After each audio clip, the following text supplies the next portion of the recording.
आप देख रहे हैं श्री हरि कृपा आश्रम चैनल। संस्थापक स्वामी श्री हरि चैतन्य पुरी जी महाराज।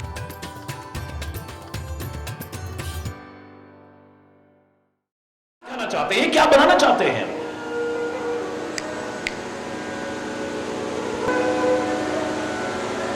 मैंने कहा सारी रामायण ना भी पढ़ पाया हो ना पढ़ पाए, पहला शब्द पढ़ लेना और अंतिम शब्द पढ़ लेना। मैं चैलेंज करके कहता हूं, तेरे को पता चल जाएगा रामायण क्या बनाना चाहती है, गीता क्या बनाना चाहती है, गुरु ग्रंथ साहब हमें क्या बनाना चाहते हैं, पावन महापुरुषों की वाणियां हमें क्या बनाना, वेद पुराण उपनिषद कुरान बाइबल क्या बनाना चाहते हैं।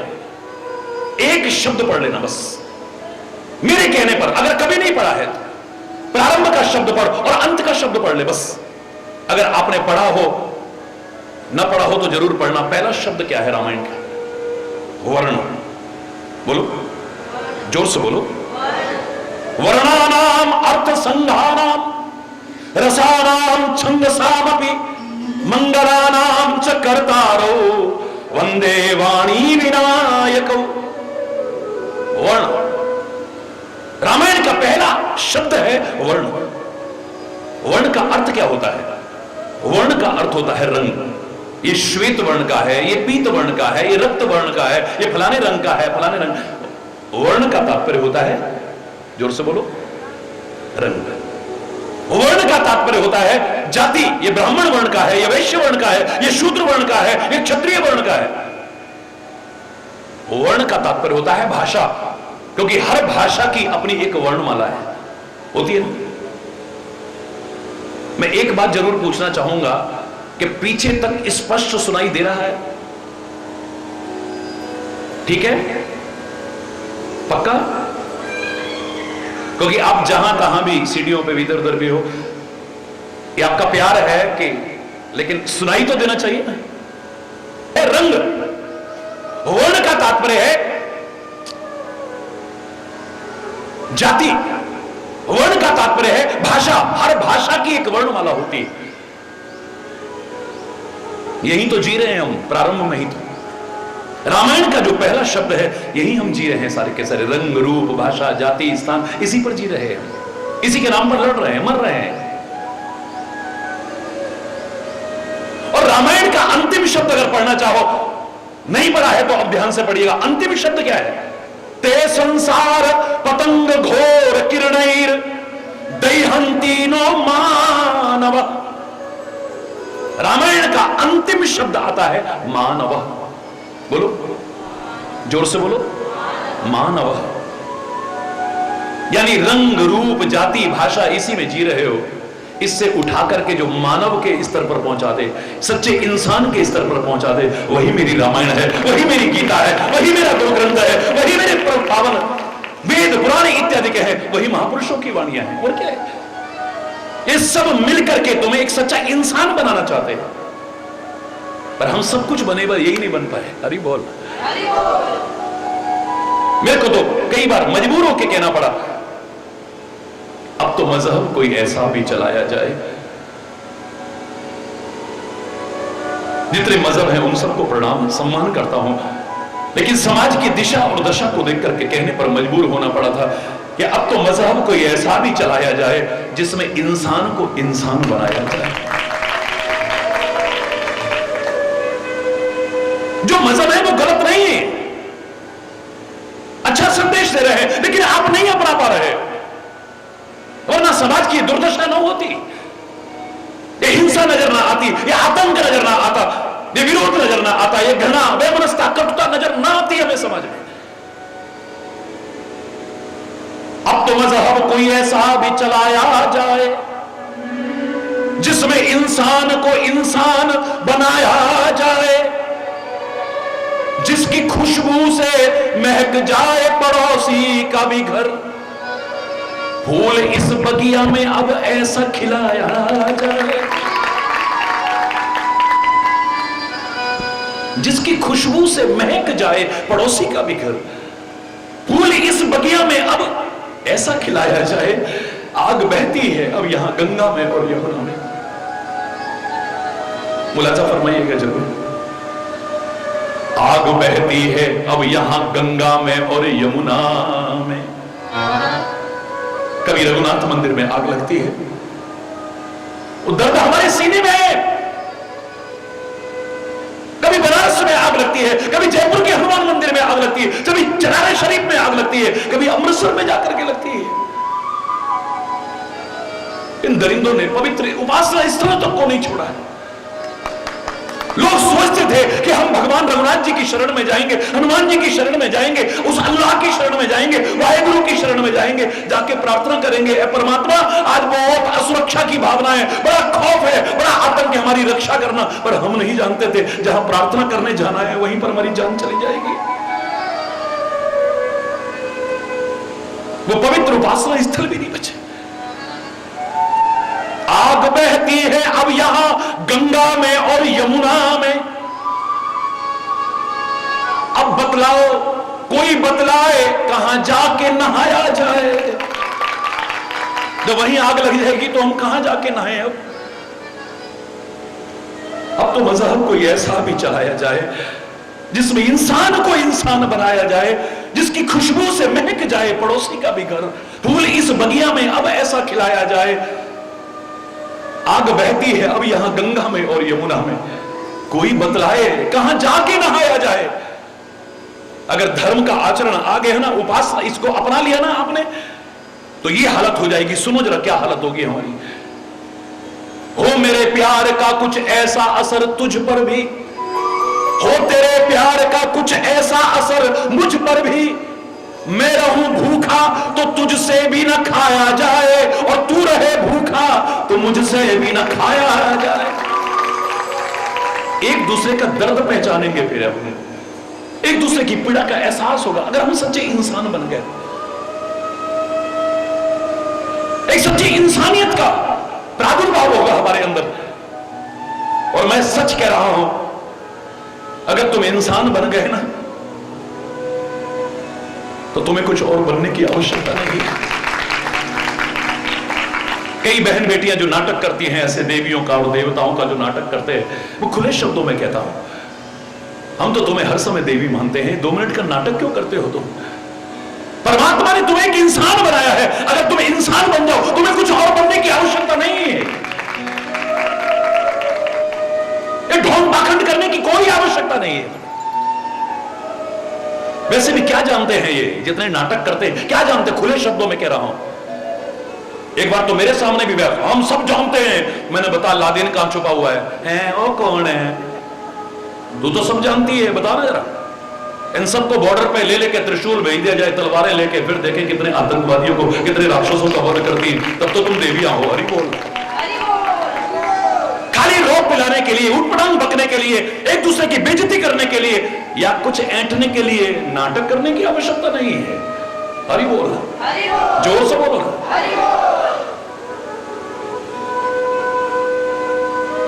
मेरे धर्म में ढोंग को कहीं जगह नहीं, पाखंड को कोई जगह नहीं है, क्योंकि धर्म का हम वास्तविक मर्म नहीं समझ पा रहे, इसलिए सारा गड़बड़ हो रहा है।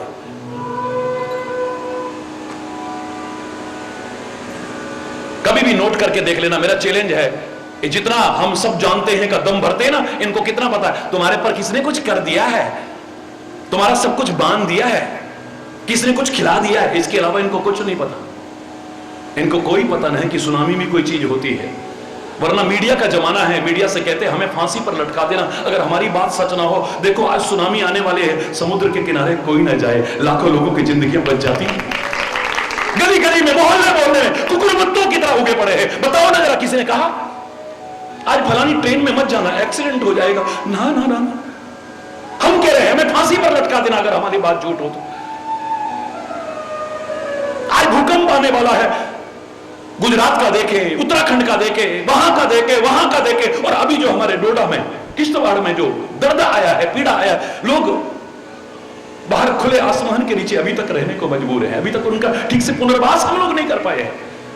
मैंने कोई अलग से फंड नहीं बनाया है, तुम्हारे दिए में से ही, प्रभु के दिए में से ही जो शक्ति सामर्थ्य से होता है, सेवा करता रहा था, कर रहा हूं और आगे भी करूंगा। लेकिन मैं आपका आह्वान कर रहा हूं, मैं नहीं कह रहा कि मेरे फंड में जमा करना, अपने अपने स्तर से जो भी हो सके अपने उन भाई बहनों की मदद करने की जरूर कोशिश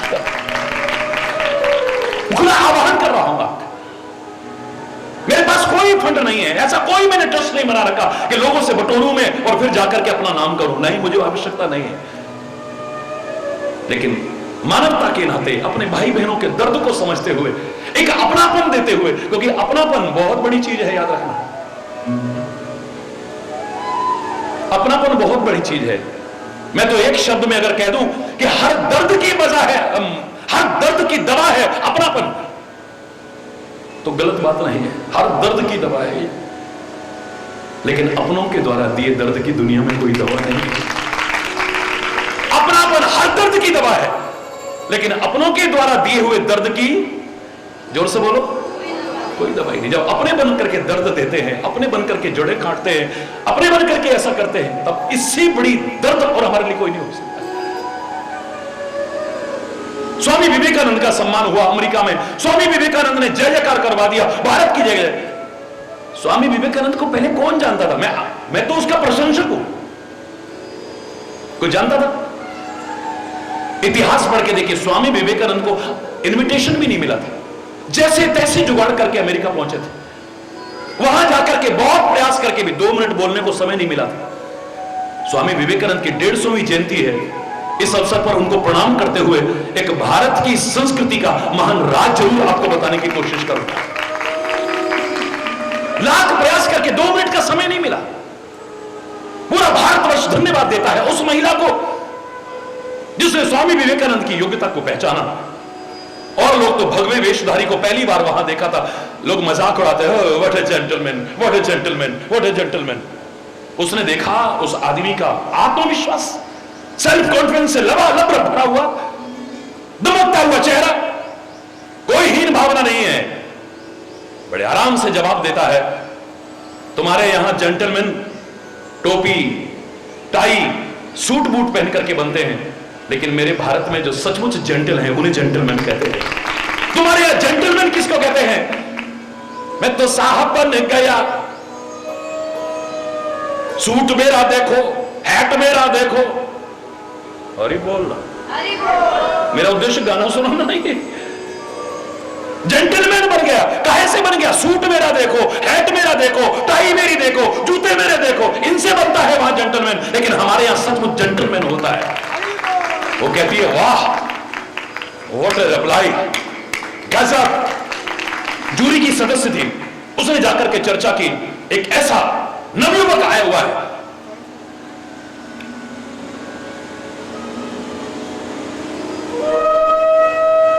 उसको जरूर 2 मिनट। पहले जूरी ने मंजूर नहीं किया, बड़ी मुश्किल से जाकर के 2 मिनट का समय मिला था। स्वामी विवेकानंद को कोई जानता नहीं था, स्वामी विवेकानंद का अभी तक ज्ञान किसी ने नहीं सुना, उसकी योग्यता को भी नहीं परखा है। अभी वो जो सम्मान पहली बार हुआ, वो पहला सम्मान काहे का था? स्वामी विवेकानंद का नहीं। स्वामी विवेकानंद ने एक पंक्ति बोली थी, my dear brothers and sisters of America. सारा हॉल तालियों से गड़गड़ा उठा। My dear brothers and sisters of America, America के मेरे प्यारे भाई बहनों। आगे तो बोलना ही नहीं दिया। तो विवेकानंद का ज्ञान किसने सुना जो उसका सम्मान हो रहा था? उसकी योग्यता को भी कहां परखा है? लोगों के मन में आया कि यहां रह करके हम अपनत्व के रिश्ते नहीं रखते। एक दूर देश का आया हुआ व्यक्ति हमसे कह रहा है, my dear brothers and sisters of America. जहां इतना अपनापन होगा, उस देश का चिंतन क्या होगा? इसको तो सुनना चाहिए, जरूर सुनना चाहिए। ये अपनेपन के रिश्तों की कदर थी। स्वामी विवेकानंद ने खुद लिखा कि वहां वो अपनापन नहीं है जो हमारे भारतवर्ष में है। एक व्यक्ति शक्ल भी नहीं देखता है, लोग रिश्ते तय कराते हैं और सारी जिंदगी उसके साथ निभा देते हैं। वाह! आज तो जो देख भी रहे हैं, घूम भी रहे हैं, परख भी रहे हैं, उसके बाद तलाक हो रहे हैं। लेकिन भारतवर्ष का कल्चर क्या था? पंडित जी रिश्ता तय कराते थे, जो बाल बनाते थे वो नाई भाई रिश्ता तय कराते थे। रिश्तेदारों ने तय कर दिया, ना लड़की देखी ना लड़का देखा, कुछ नहीं देखा, रिश्ता तय हो गया और सारी जिंदगी निभाते थे साथ। ये कौन सी मैरिज एनिवर्सरी है? बोले 50वीं, ये 60वीं, ये 70वीं। हरी बोल रहा। अब 5वीं 6वीं भी हो जाए तो बहुत है। हरी बोल रहा, जोर से बोल रहा है। क्षमा चाहते हो कहूंगा, भारत में जो वेस्टर्न कल्चर प्रवेश कर रहा है। स्वामी विवेकानंद कहता है वहां अपनापन नहीं देखा मैंने। मैं एक दिन शाम के समय घूमने जा रहा था, रास्ते में एक कब्रगाह पड़ी, कब्रिस्तान पड़ा रास्ते में। मैंने क्या देखा, एक ताजा कब्र के ऊपर एक महिला, गोरी महिला पंखा कर रही है। मेरे मन में आया कि मैं कहता था हमारे हिंदुस्तान में ही पतिव्रता नारियां होती हैं। मेरे मन में बड़ी श्रद्धा जगी। स्वामी विवेकानंद ने लिखा है। मैं कब्रिस्तान के अंदर गया, उसको देखता रहा दूर से, फिर पास में जाकर के मैंने कहा, क्योंकि पतिव्रता नारी की तो महिमा इतनी है कि ब्रह्मा विष्णु महेश भी उसके आगे बोने बन जाते हैं, इतिहास साक्षी, वो भी छोटे नजर आते हैं उसके आगे। याद रखना, इस भारत ने दुनिया को सिखाया है कि अगर शरीर की स्थिति का पता करना है तो नाड़ी को देख लेना। शरीर की स्थिति देखनी है क्या है तो नाड़ी देख लेना, और राष्ट्र की स्थिति क्या है देखना है तो नाड़ी को देख लेना। तुम्हें पता लग जाएगा आज जो हो रहा है हमारे भारतवर्ष में वो शर्मनाक है, निंदनीय है।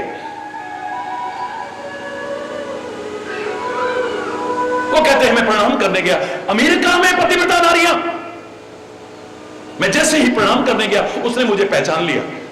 ओ no Swami ji please, what are you doing, ये क्या कर रहे हो, मुझे पाप चढ़ जाएगा, प्लीज। उन्होंने कहा पतिव्रता नारी को सम्मान देना भारत की संस्कृति है। अरे कौन पतिव्रता नारी, अरे तू कितना पति से प्यार करती है, वो मर गया कब्र के अंदर है फिर भी तू पंखा कर रही है। बोले मैं उससे प्यार व्यार कुछ नहीं करती, तो फिर पंखा क्यों कर रही मरने के बाद भी। बोले हमारी जाति में नियम है कि जब तक पहली कब्र की मिट्टी ना सूख जाए तब तक दूसरी शादी नहीं कर सकते, मैं तो इसलिए कर रही हूं। स्वामी विवेकानंद को लगा कि मैं आसमान से जमीन पे गिरी है। साथ ही गर्व का अनुभव हुआ, इकलौता मेरा भारत है जहां प्यार के रिश्ते हैं, अपने मन के रिश्ते हैं। है प्रीति जहां की रीति सदा, मैं गीत वहां के गाता हूं, भारत का रहने वाला हूं, भारत की बात सुनाता हूं। ये अपनापन हर मर्ज की दवा है, हर दर्द की दवा है, लेकिन अपनों के द्वारा दिए हुए दर्द की दुनिया में कोई दवा नहीं है। ये धर्म हमें अपनत्व के रिश्ते, हमारी सनातन संस्कृति हमें अपनत्व के रिश्ते सिखाती है। उदार चरिता नामसु वसुधैव कुटुंबकम का भाव देती है, सर्वे भवन्तु सुखिनः का भाव देती है। सब अपने हैं, सबके लिए मंगल में कामना करो। अरे मंगल पर जीवन है नहीं, छोड़ो काहे को चक्करों में पड़ रहे हो, ये तुम्हारा काम नहीं है। मंगल पर जीवन है या नहीं वैज्ञानिकों का काम है, खोजने दो, लगे रहने दो। हरि बोल, तो विचारों का सनक है। हमारा तो इतिहास सदियों से कहता रहा है कि हर ग्रह पर जीवन है, और एक ग्रह नहीं, ऐसे पता नहीं कितने अपार ग्रह हैं, कितने हमारे चांद हैं, कितने हमारे सूर्य हैं, कितने हमारे मंगल हैं। हमारी भारतीय संस्कृति ये अब कह रहे हैं, हमारे पहले कहा हुआ है। हरि बोल, मंगल पर जीवन है या नहीं है खोजने दो उन्हें, तुम काहे के चक्करों में पड़ रहे हो। अपने जीवन को मंगलमय बनाने की कोशिश करो। मजा तब है कि ऐसी जिंदगी हो कि जंगल में भी बैठो लोग क्या उठे, वाह जंगल में भी मंगल कर दिया है, यहां मंगल करो वहां मंगल होगा ना। हरि बोल ना, कब तक खोजेंगे, कब तक बसेंगे, कब हम जाएंगे। पुराने लोग कहावत कहते थे ना, कब मरेगी सासू कब आएंगे आंसू। हरि बोल ना, जोर से बोलो। पता नहीं कब होना है, ना 9 मन तेल होगा, ना राधा नाचेगी, काहे को चक्करों में पड़ना। मजा तब है तुम यहां मंगल बनाओ, मंगल में जीवन बनाओ, मंगल में प्रेरणाएं दो, मंगल में शुभ कामनाएं करो सबके लिए, और मंगल भवन अमंगल हारी का स्मरण करो ना, जिंदगी को आनंदमय बनाओ ना। मजा तब है। हरि बोल, जोर से बोलो ना।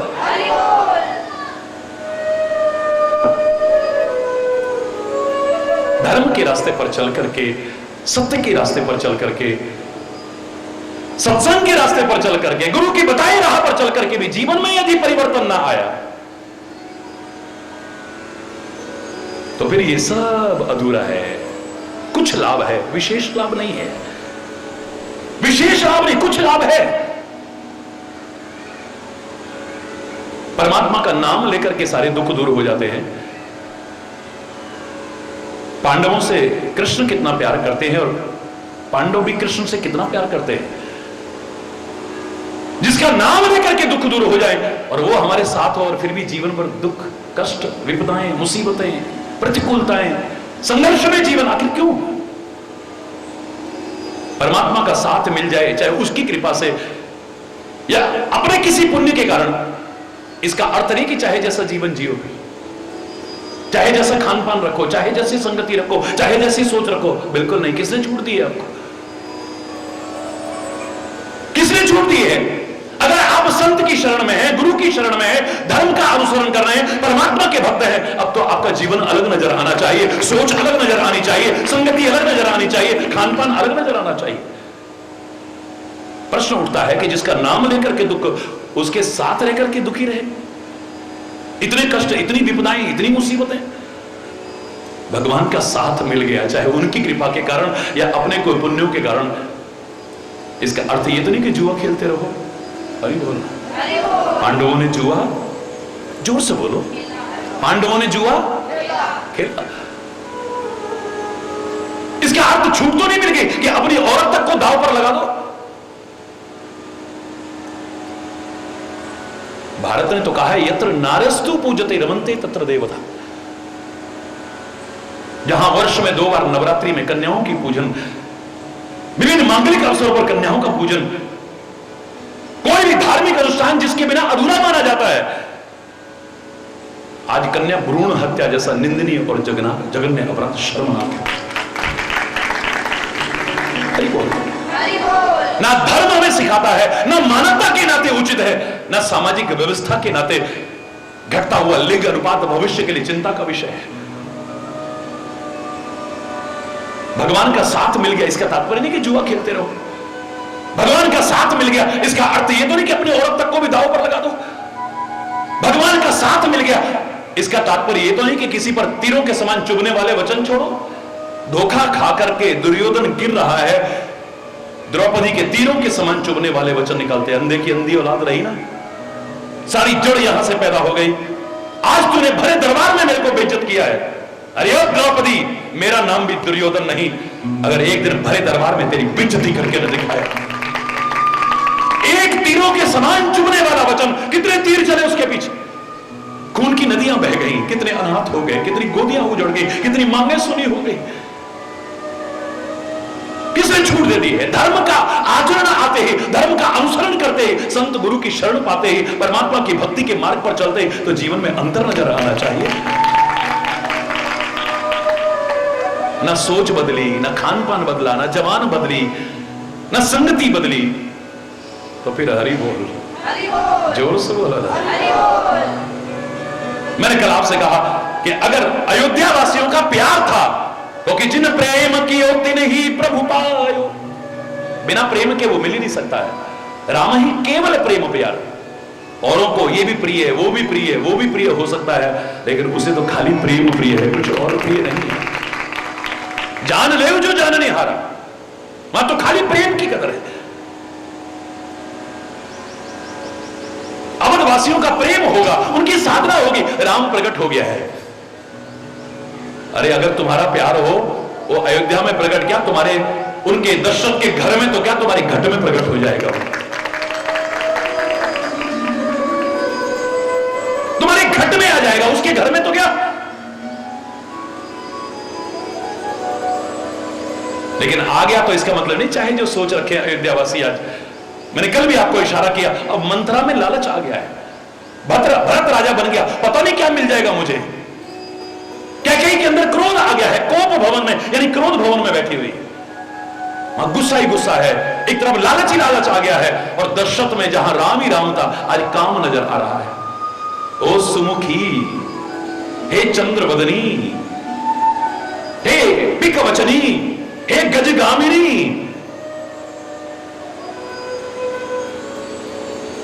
हे हिरणी जैसी आंख वाली, रामायण के शब्द हैं, मैं नहीं कह रहा। सुमुखी सुलोचनी पिकवचनी, कारण मोहि सुनाओ, गजगामिनी निज कोप कर। अपने गुस्से का कारण तो बताओ, वो हाथी जैसी मस्त चाल वाली। आज दशरथ में काम आ गया है, कैकेयी में क्रोध आ गया है, मंथरा में लोभ आ गया है। जब विकृतियां आई, कमियां आई, बुराइयां आई, जहां राम आया था, 14 वर्ष का वनवास तो बहाना बना, आया हुआ राम भी चला गया है। फिर काम नहीं बचा है, तब राम आया है वापस, क्योंकि जहां काम तहां राम नहीं। दशरथ आज खत्म हो गया है, अब नहीं दशरथ बचा।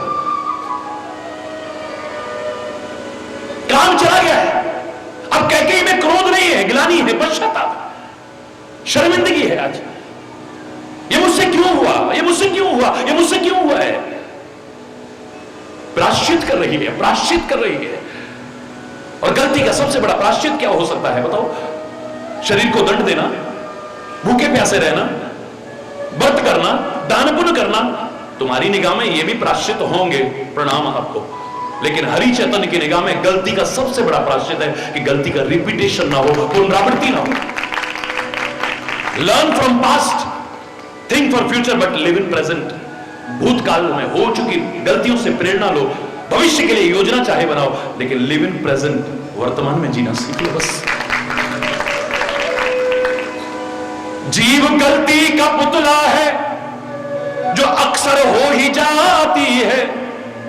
जो गलती कर सुधर जाए, और खाली सुधर ना जाए, जो गलती को ना दोहराए उसे इंसान कहते हैं।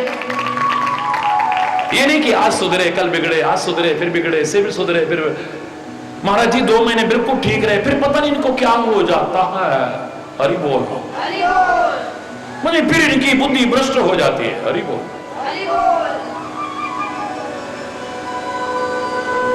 जो गलती को ना दोहराए उसे इंसान कहते हैं। कभी इंसान गिरता है, कभी गिरकर संभल जाता। जो गिर करके संभल जाए उसे इंसान कहते हैं।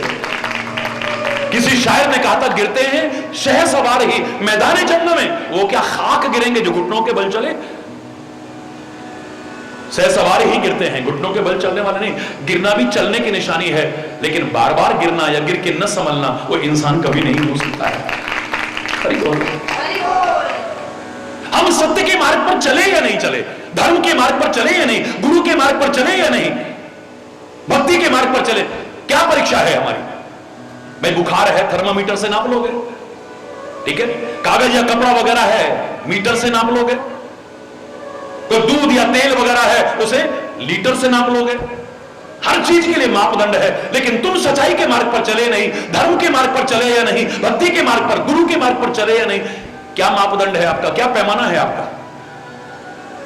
एक ही पैमाना है बस, सत शब्द जुड़ जाए आपके जीवन में, तुम खाली फिर पुरुष न रहो, सतपुरुष बन जाओ। तुम खाली संगति न करो, फिर अब अपने आप बोलो क्या है, सत्संगति करने लग जाओ। खाली वचन न बोलो, अब सद्वचन बोलने लग जाओ। खाली व्यवहार ना हो, सद्व्यवहार हो जाए। खाली कर्म ना हो, चाहे जो कर्म ना हो, सत्कर्म होने लग जाए। यही तुम्हारे जीवन का मापदंड है, यही पैमाना है तुम्हारे जीवन को नापने का। किसी को कोई अधिकार नहीं है कि तुम्हारे जीवन पर उंगलियां उठाए। यहां तो जिसके गिरेबान में झांको वही कुछ ना, कमियां कहां नहीं है। ना मुझे अधिकार है, ना किसी को अधिकार है आपके जीवन पर उंगली उठाने का नहीं, लेकिन वास्तविकता से परिचय करा रहा हूं। अपने आप खुद झांक करके देखना कि लोग हमें क्या समझते हैं, हमारा मन में क्या, लेकिन हम हैं क्या, कहां जी रहे हैं। किडे ही अचंबेता प्रभु संसार है, किसे नाल दगाए ते किसे नाल प्यार। किडे ही अचंबे मन विच होर पे, होर मुंह बोल दे, अखां मटका के पाप दूजियां दे फोल दे। अपने गुनाहां दा न किसे नू विचार है, किसे नाल दगाए ते किसे नाल प्यार।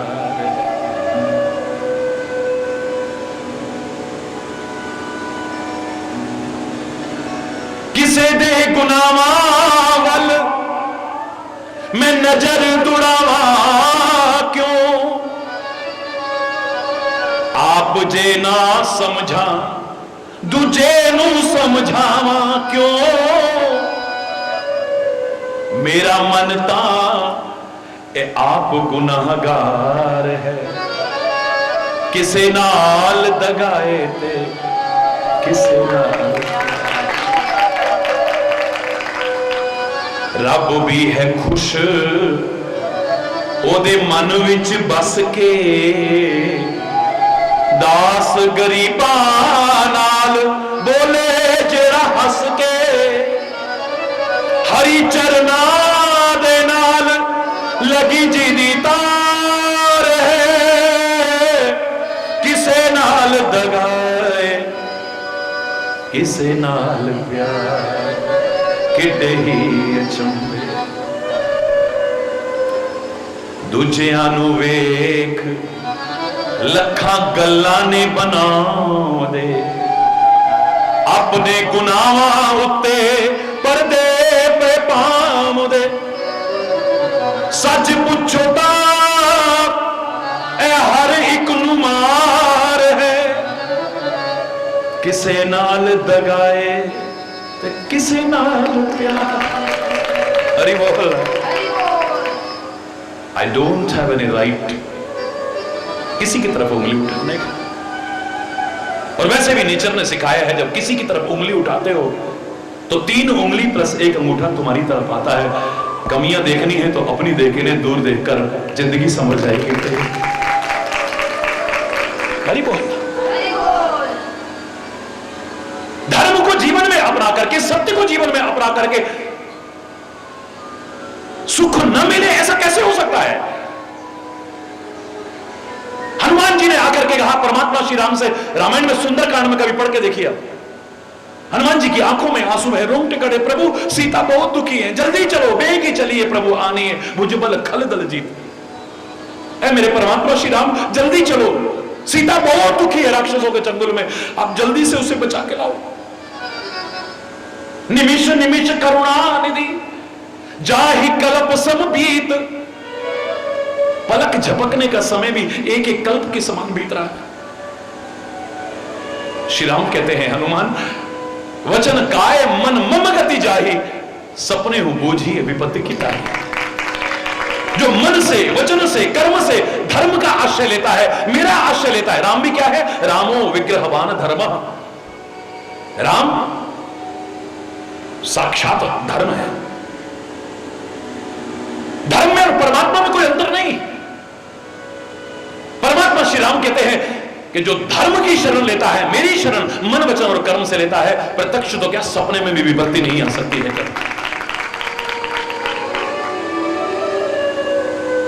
हो ही नहीं सकता है ऐसा।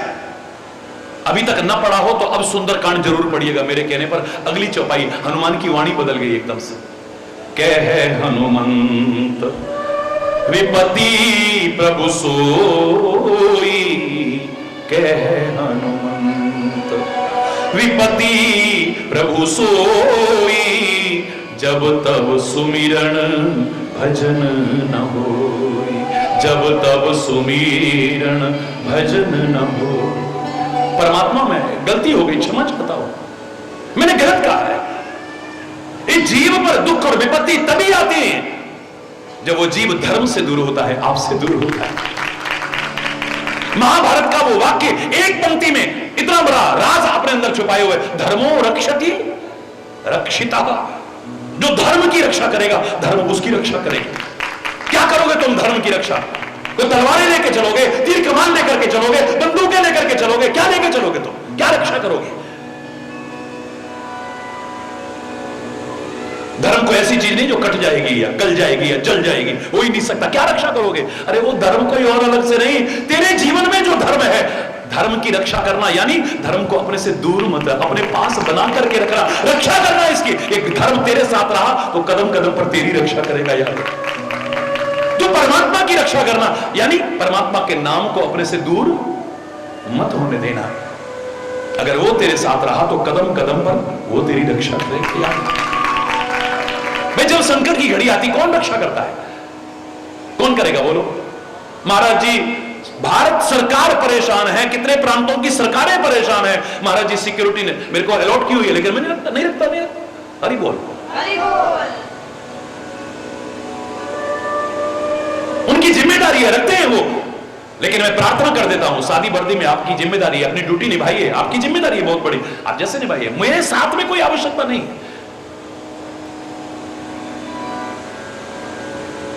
जिस दिन आनी होगी ना, मैं नहीं, इस शरीर की, मेरी नहीं, क्योंकि जन्म की मृत्यु है, मेरी नहीं। नैनम छिन्दन्ति शस्त्राणि नैनम दहति पावकम्। जिस दिन आएगी ना, तब कोई सिक्योरिटी कम नहीं आएगी, और जब तक है किसी की हिम्मत नहीं जो भल भक्का भी कर दे। उसने जितना मुझसे काम लेना है वो लेगा, अब चाहे वो जीवन का यही आखिरी क्षण हो। स्वागत है, हरि बोल। जो डर गया वो तो वैसे भी मर गया। जब चरम पर था यहां, मुझे बड़ा आश्चर्य होता था कि अब सारे संत कहां दुबक गए, क्या गुफाओं में चले गए, हिमालय में चले गए। तब मैं देखता था पंजाब में, जम्मू कश्मीर में कहीं सत्संग ही नहीं हो रहा, लेकिन आपका लाठी वाला भैया तब भी आता था, आज भी आता है, आगे भी आता है।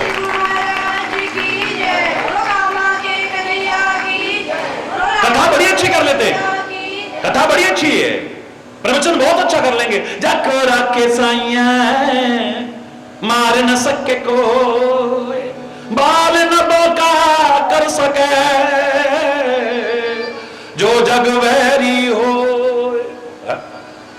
बड़ा प्यारा प्रवचन, बड़ी प्यारी कथा, लोग तालियों बजाते, वाह महाराज वाह, जाओ। भगवान पर भरोसा रखना, वो कदम कदम पर तुम्हारी रक्षा करेगा। पर बाबा जी को खुद भरोसा नहीं, बिना बॉडीगार्ड के चल नहीं सकते 2 कदम।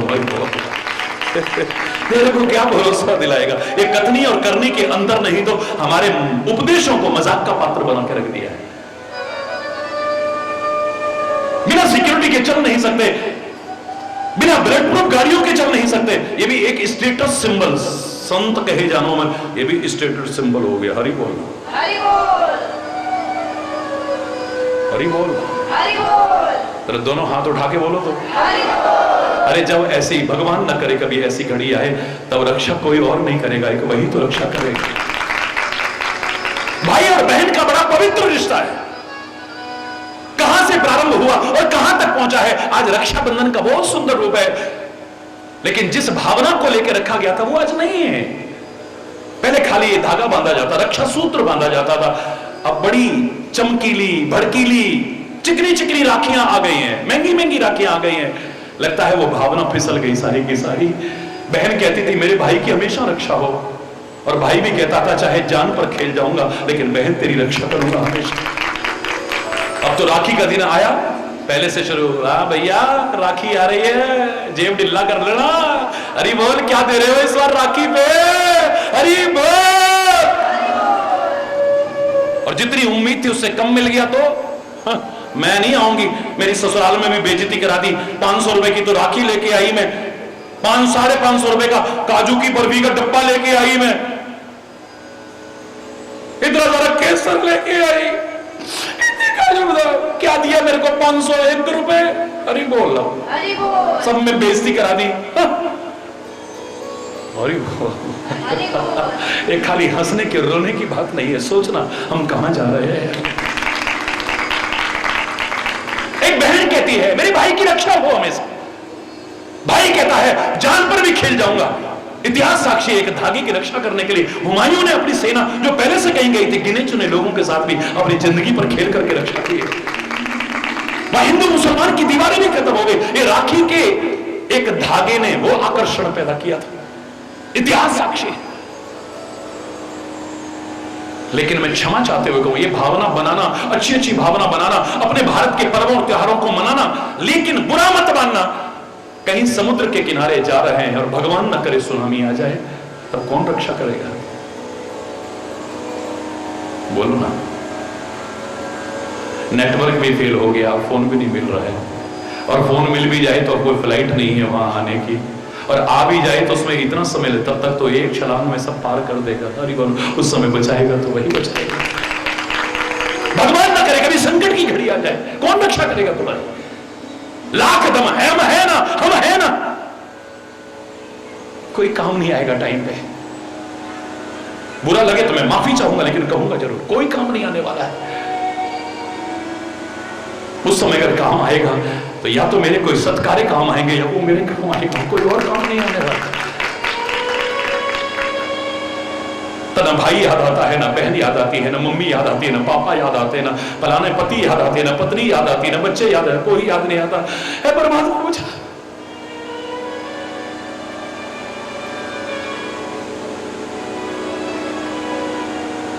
जब वो रक्षा पर आ जाता है तो कोई भाल भाव का नहीं कर सकता। और जब उसकी नजर टेढ़ी हो जाएगी तो कोई बचा भी नहीं पाएगा। याद रखना, भगवान कृष्ण लेटे हुए चरणों में पांडव आकर के बैठ गए और दुर्योधन पहले से सिराने पर बैठा हुआ है। लेकिन भगवान कृष्ण ने जब आंखें खोली हैं, सीधा ध्यान, सीधी नजर गई पांडवों की ओर। अरे धर्मराज युधिष्ठिर कब आए? हे कुंती पुत्र कब आए तुम? अर्जुन नकुल सहदेव कब आए तुम? पीछे से आवाज आता है, अच्छा हम पहले के बैठे, हमसे नहीं पूछ रहे हो कौन है? अब मेरी नजरों पर ध्यान रखना, वैसे आपका ध्यान यही है।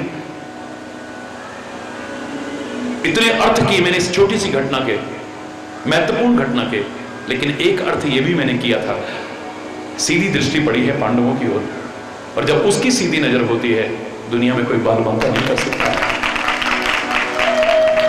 कौन है? पीछे मुड़ के देखा, नजर बोलो ना टेढ़ी हो गई, और जब उसकी नजर टेढ़ी हो जाती है तो कोई बचाने वाला भी नहीं।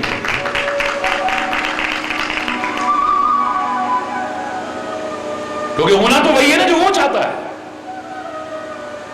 हम जो चाहते हैं वो नहीं होता है, होता वह है जो वो चाहता है। इसलिए मैंने कई बार कहा है, वो जो चाहता है तुम वो करने लग जाओ ना।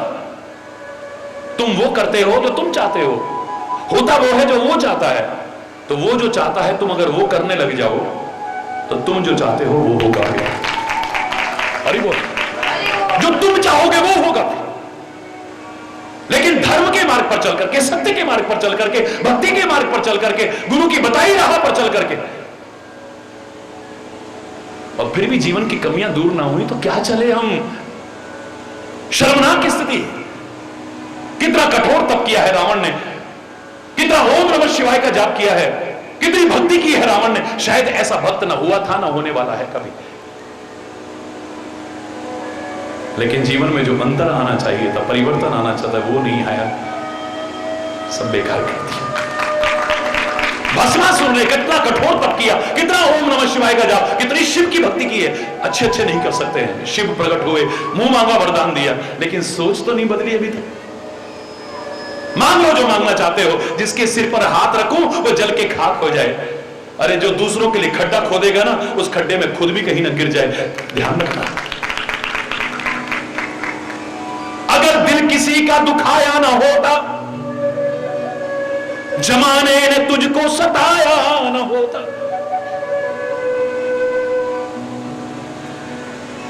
ये सब अपने अपने कर्मों का फल मिल रहा है हमें। आज नहीं तो कल भोगना पड़ेगा ना। सामने वाले की विशेषता है कि तुम्हें माफ कर दे और फिर भी कृपा करे। कुल्हाड़ी चंदन को काटे और चंदन खुशबू दे दे, ये चंदन की विशेषता है। लेकिन काटने वाली कुल्हाड़ी को एक दिन तो फल मिलेगा ना। काटते काटते नुकीलापन जब खत्म हो जाएगा तब उसे खुशबू नहीं मिलेगी चंदन की। लोहार की भट्टी में डाला जाएगा, दबाया जाएगा और घन हथौड़े की चोटें पड़ेंगी पड़ेंगी पड़ेंगी।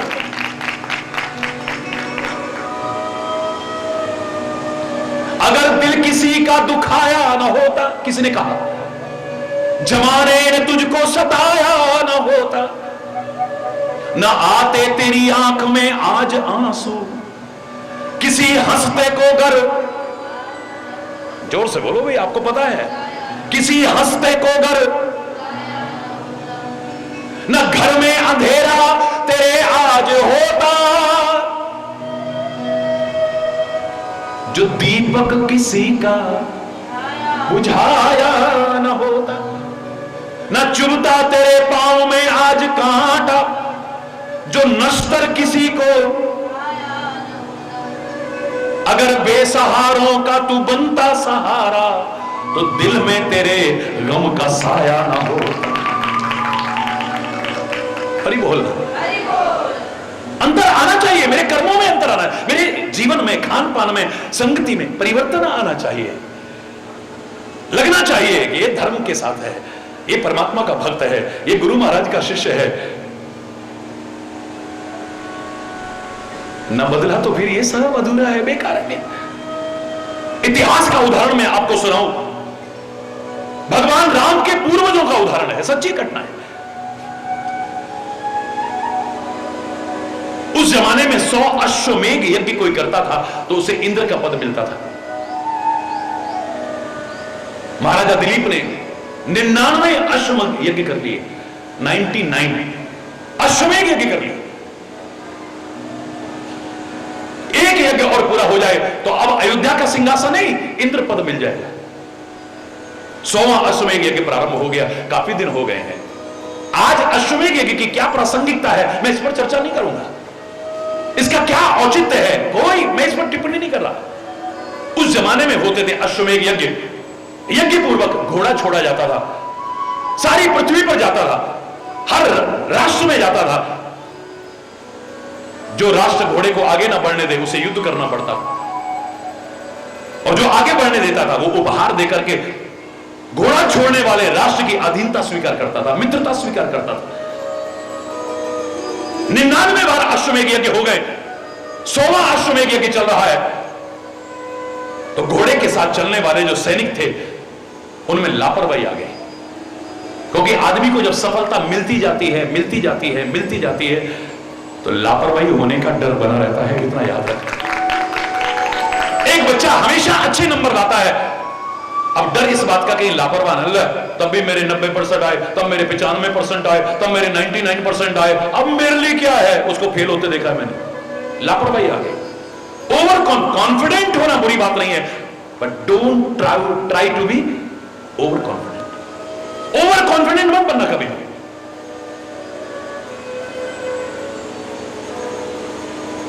लापरवाही आ जाती है, लापरवाही आ गई, और उस लापरवाही के बीच में एक दुर्घटना हो गई। एक दिन सुबह उठ करके देखा तो जिस घोड़े को साथ लेके जा रहे थे वो घोड़ा वहां से गायब। हरि बोल, हरि बोल। ये अपना सोए घोड़ा उठा के ले गया वो भी। अब हवा खराब, कहां गया घोड़ा? यहां देखा, वहां देखा, जहां तहां देखा, लेकिन घोड़ा नहीं मिल रहा है। हरि बोल, हरि बोल। घोड़ा कहां चला गया? सारा देखा, घोड़ा नहीं मिला।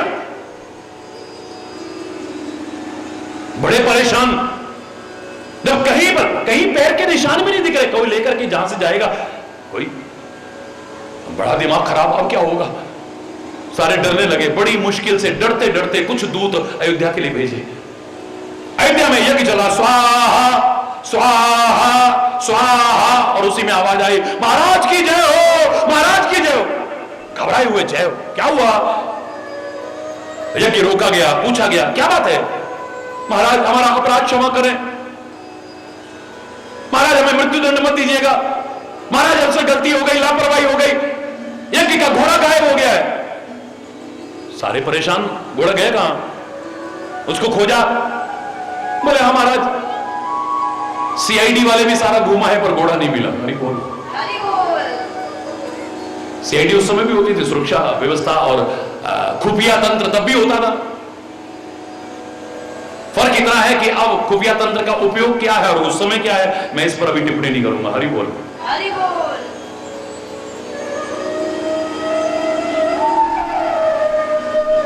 राजा के अपने जासूस होते थे जो देखते थे कि समाज में कोई दुखी तो नहीं है, कोई पीड़ित तो नहीं है। यहां तक कि इतिहास कहता है राजा भी वेश बदल बदल करके घूमता था कि मेरी प्रजा कहीं पीड़ित तो नहीं है,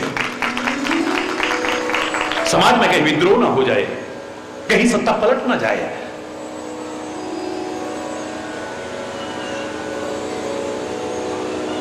हम भारतवासियों को भी विचार करना पड़ेगा। आए दिन होने वाली आतंकवादी घटनाएं, आए दिन होने वाली नक्सली घटनाएं, इन पर रोक लगाने के लिए हमें ठोस कदम उठाने पड़ेंगे।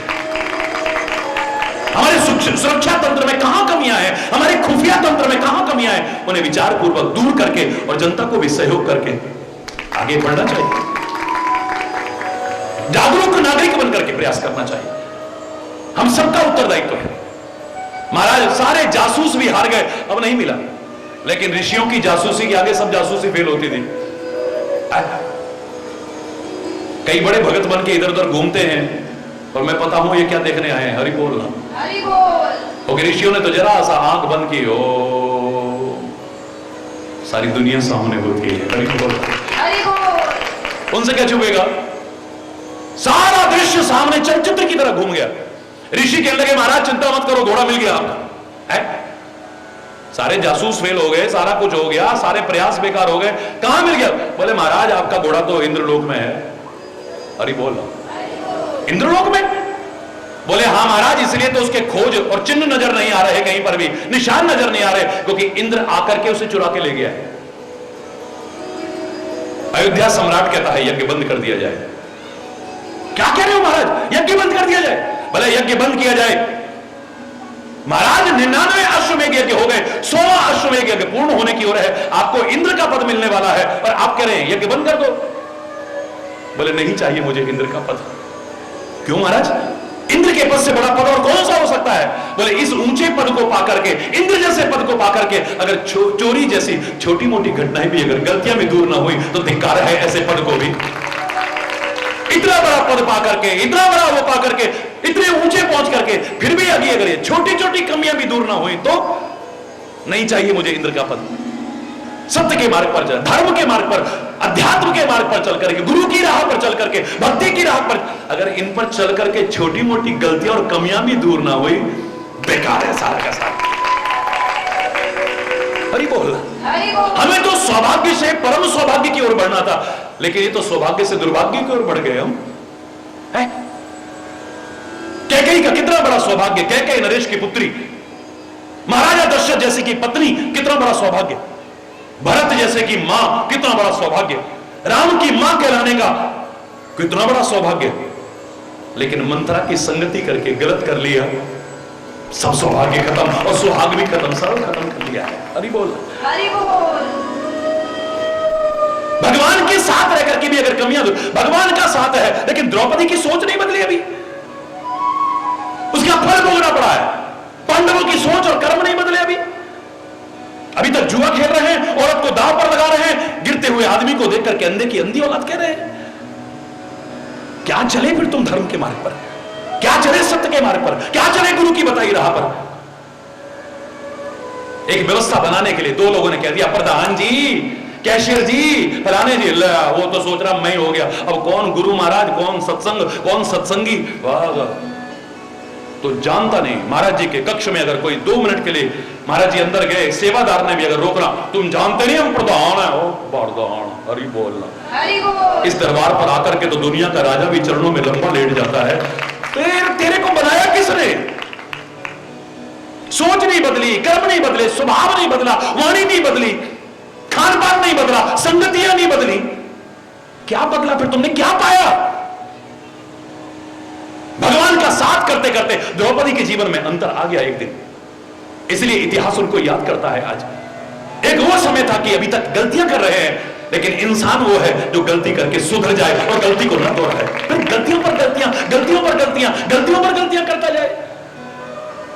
इतिहास उठा के देखिए महाभारत का, एक दिन ऐसा भी आया, द्रौपदी के 5 पुत्रों की नृशंस हत्या की गई, टुकड़े टुकड़े कर दिए गए।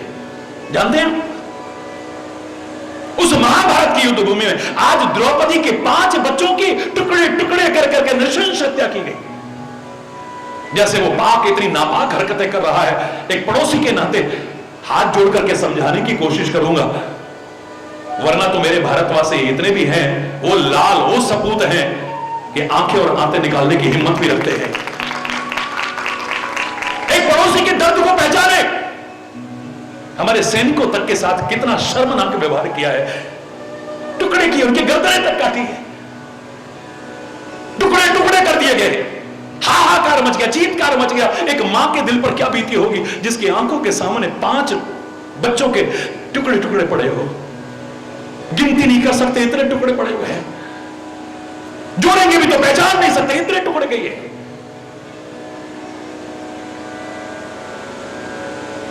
हम तो इतना प्यार रखते हैं कि भारतवासी तो खुले शब्दों में कहते हैं, दूध मांगोगे तो, मजा नहीं आया, जोर से, दूध मांगोगे तो, इतने धीरे आवाज ऐसी हो जो दुनिया में पहुंचे, दूध मांगेंगे तो, और कश्मीर मांगो तो भारत माता की, भारत माता की, भारत माता की। 5 बच्चों के टुकड़े टुकड़े टुकड़े टुकड़े कर दिए। देखने वालों की आंखों में आंसू आ गए, कलेजा शहर में सिमर गया है, रोंगटे खड़े हो गए सबके। एक मां की क्या दशा होगी सोचो, जो एक औलाद पाने के लिए कहां कहां जाके माथा नहीं रखती, अपना खून पिला पिला करके पालती है उसे, अपने जीवन को दांव पर लगा देती है। मैं तो कहता हूं भारत में नारी को इतना सम्मान क्यों मिला है, क्योंकि यहां सारा जीवन रिस्क उठाती है। अभी गर्भ में आई, पता नहीं पैदा होने देंगे कि नहीं, कन्या भ्रूण हत्या ना कर देंगे, थोड़ी बड़ी होगी पता नहीं जीवन सुरक्षित रहेगा कि नहीं रहेगा, और थोड़ी बड़ी हुई ये दरिंदे और भेड़िए ऐसे हो गए। मैं तो कहूंगा साइको है वो लोग। 4 साल की बच्ची, 6 साल की बच्ची, 7 साल, इतनी शर्मनाक घटना है, शर्म के बारे सिर नीचा हो जाता है। कितना गिर चुका है आज। उसके बाद में फिर शादी के लायक होती है, पता नहीं कैसी ससुराल मिलेगी, पता नहीं कैसे लोग मिलेंगे, पता नहीं कैसे पति मिलेंगे, पता नहीं कैसे सास ससुर, पता नहीं कैसे जेठ जेठानी मिलेंगे। मेरी बच्ची सुखी तो रहेगी ना? सारी जिंदगी रिस्क ही रिस्क है, बोलो। उसके बाद जब औलाद पैदा होने लगी, जीवन और मौत के बीच झूलती हुई पैदा करती है बच्चे को। कितनी माताएं बच्चों को पैदा करते करते मर जाती है। सारा जीवन रिस्क के अलावा इसने कुछ नहीं उठाया।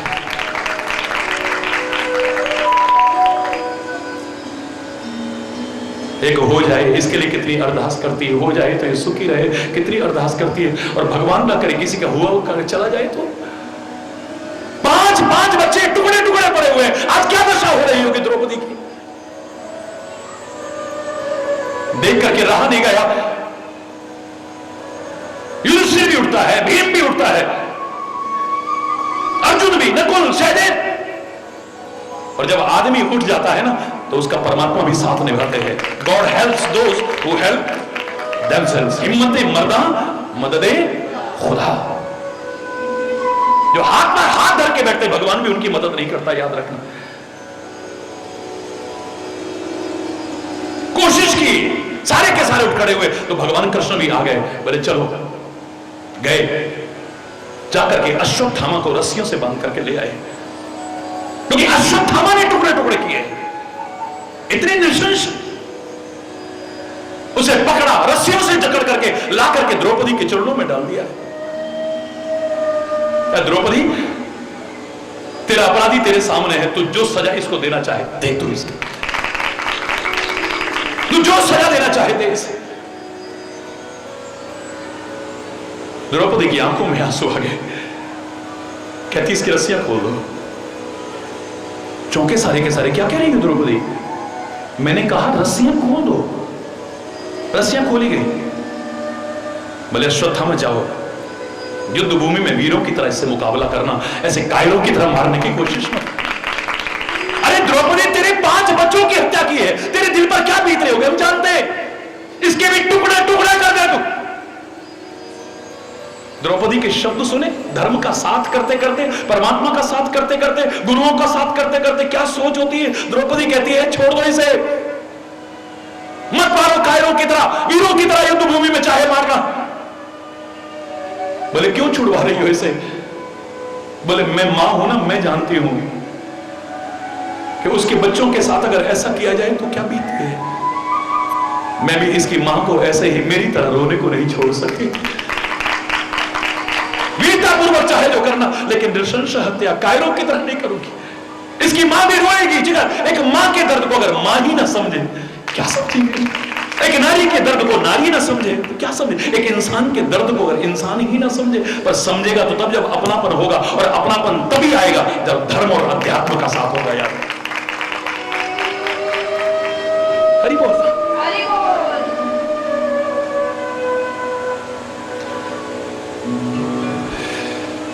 क्या है धर्म? जो धारण किया जाए वो धर्म, ये अधूरी परिभाषा है।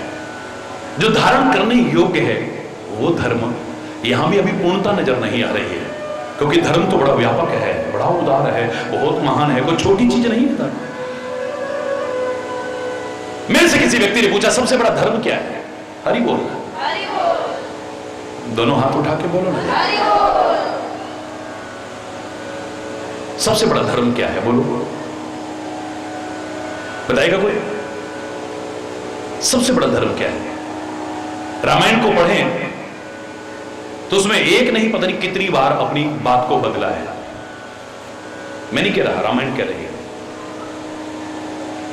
एक जगह कहते हैं कि परहित सरिस धर्म नहीं भाई, परहित सरिस धर्म नहीं भाई, पर